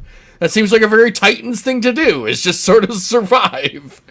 Yeah. So are there any other quarterbacks you want to put in this particular unclear what you are category? Not that I can think of off the top of my head. No. Okay. No. So we're going to move on to Purgatory. Right off the top is a quarterback who I think personally I like. I like him as a person. He's a very nice guy. He's never said a bad thing. He's been a great leader, and I think he's a talented quarterback. But he's basically been the exact same quarterback he's been for most of his career, and that is Derek Carr. Yeah. I'm with that. He's better than you've chosen poorly, but he's he's definitely better than you've chosen poorly. Like there's games with Derek Carr where you're like, oh yeah, more of that, and then he just doesn't. And it's not like he's not capable, and it's not like the Saints don't have some weapons around them, but the Saints in general are kind of a mess, and Derek Carr is part of that mess. And there's only so much he's going to do for your team to elevate it to a high level. I don't know what to do with that other than just like you're going to continually convince yourself, yeah, but if things break this way, or if this guy stays healthy, or whatever, and it's just like, yeah, but it's not going to change anything. Yeah, and I think I actually feel the same way about Baker Mayfield, and I like Baker Mayfield too. 100%. I think Baker was fun last year. I think he'll be fun this year, but he's just a dude now. Like, we know what he is. He's fine. He'll be in purgatory. The Bucs will be in purgatory with him, and that's okay, I guess. Yeah, it's funny. His best game was probably in the playoffs against the Lions, which they lost. Yep. Like that game and probably the Packers game where they just kept throwing the same concepts at the Packers, and they were just like, "What are we supposed to do to this? How are they doing this?" And it's just like, it's not that complicated, guys. But yeah, like I love Baker. I'm glad he managed to revive his career because he's one of these fun personalities, and he's spunky. He's different, and brings an attitude to the game. And I like that. I like having different guys that bring different things personality-wise. That was great. That was super great audio. I love guys that bring different personality to the league, and he's definitely part of that. But he's definitely limited as well. Like I think it's funny, like thinking back to the draft discourse with him, where some people really loved him. And I was one of them. I was a big Baker Mayfield fan. I thought this guy could be a star. And there were guys that felt like you can't take a quarterback like this. He's too reliant on things around him. And it turns out it's probably a little closer to that. But I think even his biggest detractors would probably say like, Yeah, he wasn't as bad as I thought it would be. Yep. But he's just sort of like in the middle, and he's never going to be a franchise type of guy, and he's not going to carry your team. Part of why he succeeded last year, one, because Dave Canales is very good at his job, and that's why he's a head coach with Carolina right now. The other thing is Mike Evans is one of the best receivers in the past 10, 12 years of the NFL. Chris Godwin is also really good. And despite the fact that they weren't very good at running the ball for most of the season, by the end of the season, they got better at running the ball. And I think that did help them. So I'm willing to put Baker in purgatory I say that as though it's a compliment. It's not. Baker is who he is, and I think that the Bucs were smart to not give him a huge contract. For sure. I understand why they paid him. I get it. They weren't in a position to try and get like a great quarterback. And like what were they gonna do? They were gonna pay Kirk Cousins as if that was gonna be that much better, you know? Like Kirk Cousins wasn't part of the future either. He's not even a part of the Falcons' future, and they paid him, right? Like, but with Baker, it's sort of like, okay, we will give you money because you did well last year, but you're not gonna be part of we're not gonna pay you to be the next 10 years of this franchise. Yeah. We're not going to do that, which is fine. You know, you get to have a couple years with him. Hopefully by then you have an actual answer at quarterback. We'll see. Anyone else you want to put in purgatory? I'd put Jacoby there. Okay. Just because I like Jacoby. Like, I think Jacoby Brissett is a fine starting quarterback. And I would just put him as like the best backup quarterback. Yes. Yeah. And like I'm sure I get the feeling he will kind of start for the Patriots at the start of the season, right? He's on the Patriots now. I get the feeling he'll be the week 1 starter. I also think that won't last long. I like Jacoby Brissett a lot. I think he was really good with the Browns a couple years ago when they were waiting for Deshaun Watson to come back from suspension. But I also think that, you know, we've seen a full season from Jacoby Brissett when he was with the Colts. We've seen prolonged starts or stretches of starts with Jacoby Brissett. He is who he is. And what he is a good quarterback who knows what to do and is smart, but is ultimately just not going to carry your team forward. He's not going to he's a win-with quarterback, right? Yeah. He's not going to drag you down to the doldrums of the NFL, but he's not going to like lift you out and make you into like a playoff team unless everything around you is perfect. Really like executed at a high level. So I got 2 more guys that I could probably squeeze into purgatory. Go ahead. I got Russell Wilson.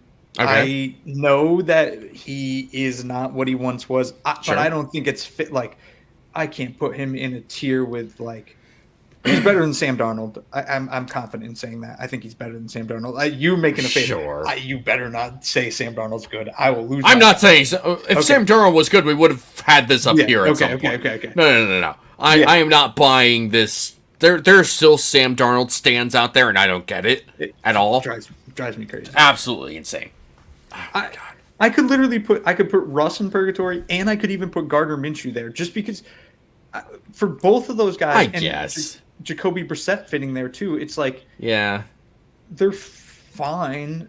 They're not good, but they're not bad. They're not like it wouldn't be like Jeff Toole starting for the Bills. It's okay. These actually that list of 5 quarterbacks would have been really good during the drought for the Bills. You know what? You're not wrong. And it makes me sad that you're not wrong. We would have been so excited for Baker Mayfield during that period of any of those 5. But Baker, we would have loved. He would have fit that. Oh, he would have been great. Yeah. He really would have been great, and it would have been terrible for him too. So you feel good about these 5 being in purgatory? and nobody else. There's one more that's a maybe in there. Uh-huh. But I don't know. I'm willing to put Justin Fields in Purgatory. Oh, hell no. That's not who I was talking about. No? Okay. Put him if you want to put him there. I don't buy Justin Fields, but you can put him there if you want. I'm going to put him there because I think he's basically the same as Russell Wilson at this point. I mean, he's a kick returner too, so. Allegedly. Just like OJ, I'm kidding. Kidding. What am I supposed to do with Daniel Jones? Oh, he's chosen poorly. Are you factoring in the contract too? Like, is that a part of it, or do you think talent-wise he's chosen poorly? I think contract is kind of part of it, even if it's not necessarily like. I didn't really think of that as part of it. Yeah. But I also know that like I can't not think of that as part of it. God, it's just because I might take Daniel Jones over Fields. Jacoby. No, I'm not taking him over Jacoby. Screw that. No. Daniel Jones' best season.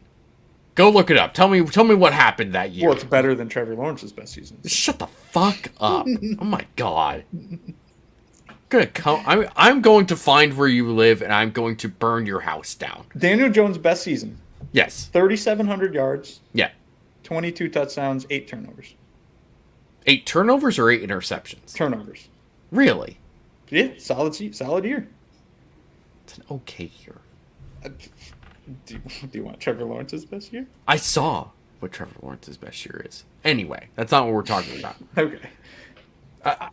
Daniel Jones' best year was, like, fine. Yeah. It's fine. All of his other seasons are garbage. Would you take Daniel Jones or Sam Darnold? Daniel Jones. Okay. Thank God. Like Daniel Jones is, like, kind of capable of doing something. So then Sam Darnold's in, you have chosen poorly because he's going to be the Vikings starting. I don't even want to include Sam Darnold in this discussion. You keep bringing up Sam Darnold. I don't want to include him in this discussion. I'm just looking at the remaining starting quarterbacks here, and I see, what, 3? We're assuming Sam Darnold is starting. I'm not even assuming Sam Darnold is starting. Okay. I think it's very possible that J.J. McCarthy starts week 1 for the Vikings. I forgot about the future, MVP, Hall of Famer. All right. Well, Bryce Young, where's he go? Oh, he's chosen poorly. Yes. 100%. He's awful. I'm also putting Daniel Jones in chosen poorly. Deal with it. Deshaun Watson, also chosen poorly. And yes, and yes, the contract does have a lot to do with this. You gave a quarter... And he's bad. And he's also bad. He's just bad. I saw it with my own 2 eyes. All last year, he was bad. And there was no point where I was like, there's something here, something's kind of working, but it's just like, no, he's just bad. This is just a bad quarterback now. Yeah. Sucks. Deal with it. You made your deal with the devil. Go lie with it. I will say, if I'm going to put Daniel Jones in You've Chosen Poorly, I'm also going to put Drew Lock in You've Chosen Poorly, because I think there's about a 50-50 chance for Drew Lock to start for the Giants this year. Okay, that's fair. I can accept that. One more I just want to throw out there. Okay. Tyrod Taylor, where would you put him? Probably Purgatory. Yeah, me too. Like, he is who he is. We know who Tyrod is. But where even is he? Yeah. The Jets. He's their backup. He might have a better season than Aaron Rodgers. He legitimately might. Yeah. Might. Then I'm looking at the rest of these dudes. I forget that, like, Jimmy Garoppolo's on the Rams now. Is he really? I couldn't have told you that. Oh, man. Carson Wentz is on the Chiefs.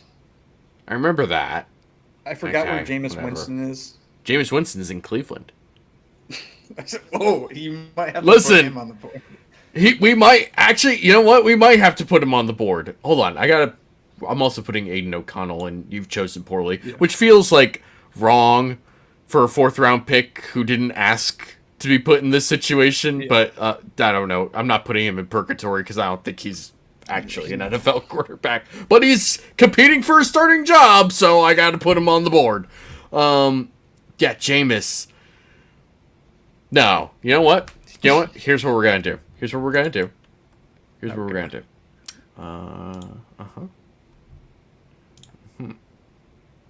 Okay. We're going to do this. He gets his own category. He deserves it. He deserves it. No one can possibly convince me that Jameis Winston is a normal quarterback and that he should be judged like other quarterbacks. He's not a normal human, dude. He's not a normal person. Yes. Like this man did this, made this symbol, and then shoved all of his fingers in his mouth and said, "That's a W. Let's eat a W today," as a way to motivate his fellow teammates to win a game of football at a professional level. That is not a normal thing that people do. It's a very weird thing to do. And he was 100% serious about it. Yeah, he's an odd duckling, that's for sure. This man threw 30 touchdowns and 30 interceptions in the same season. Yeah. That's hard to do. Oh God, my throat is dying. That season, he had 34 touchdowns total and 35 total turnovers. Oh God, and he had 5,000 yards.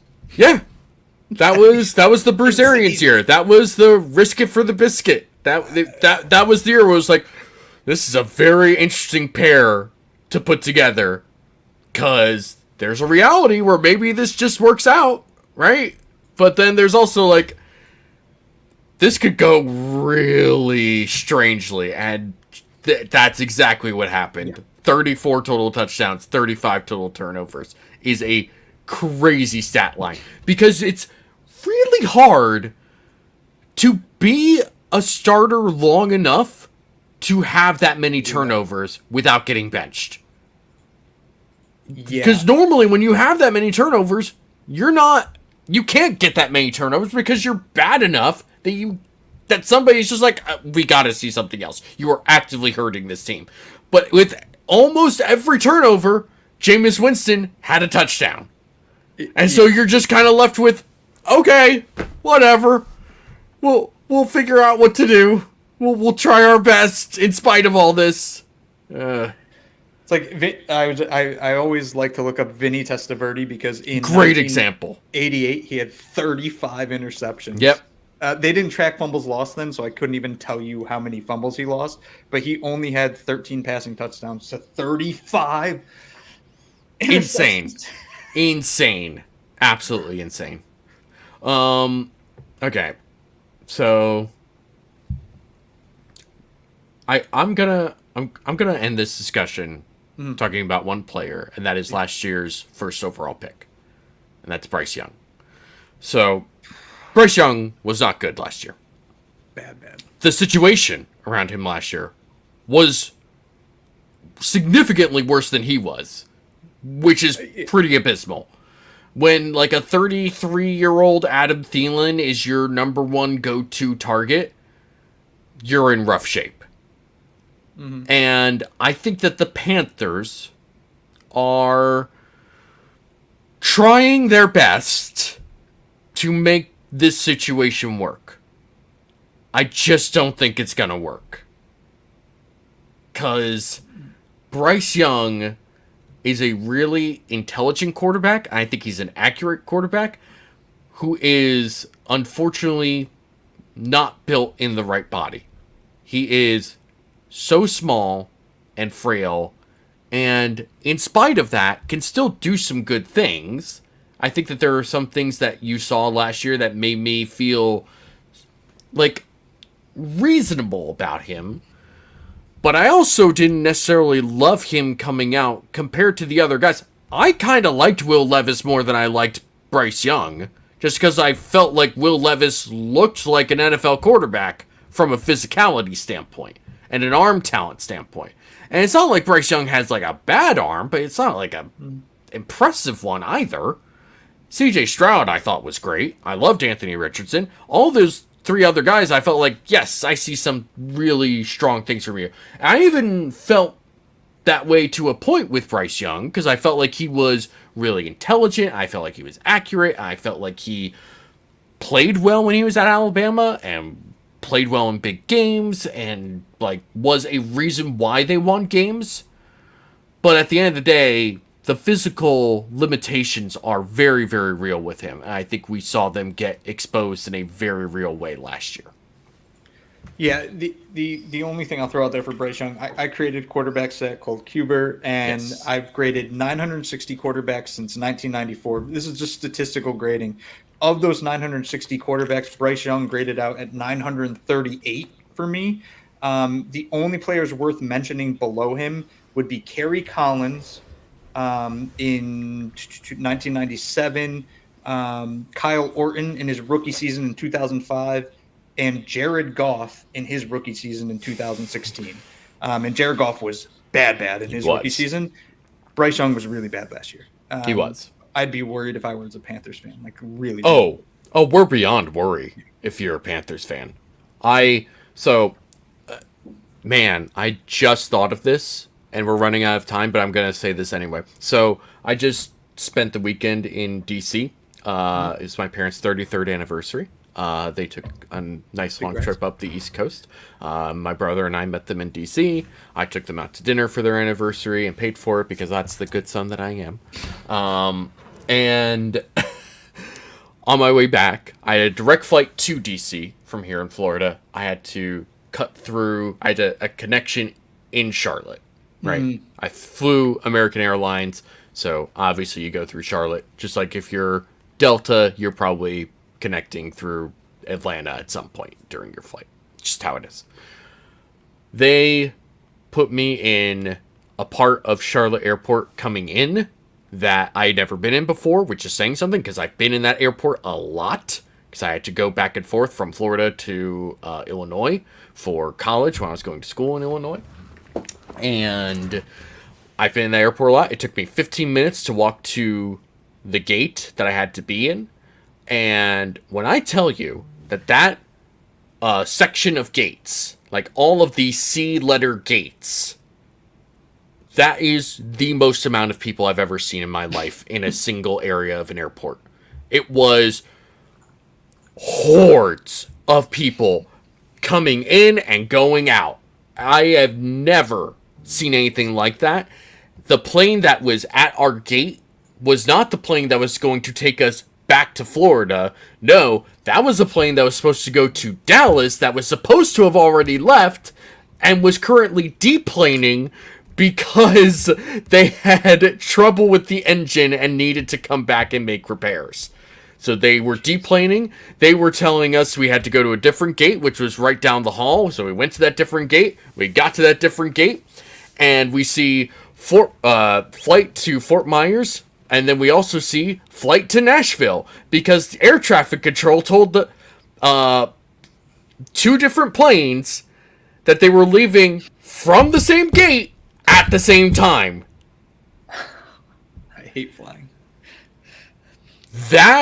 If that in itself, that whole situation does not perfectly encapsulate what the Carolina Panthers organization is like right now, I don't know what does. And I'm absolutely clipping this to use tomorrow for our promo. Anything else you want to say while we wrap up because we're running out of time? No, I think these are solid tiers, though I do detest the fact that the one Trevor Lawrence sits in good starters. And I detest the fact that you think Tua is better. Anyway, so thank you for joining us tonight. We really appreciate you guys having spent time with us and interacting with us as we went through this list. I will try to screenshot this and post it tomorrow or even tonight. I don't know, depending on what kind of mood I'm in.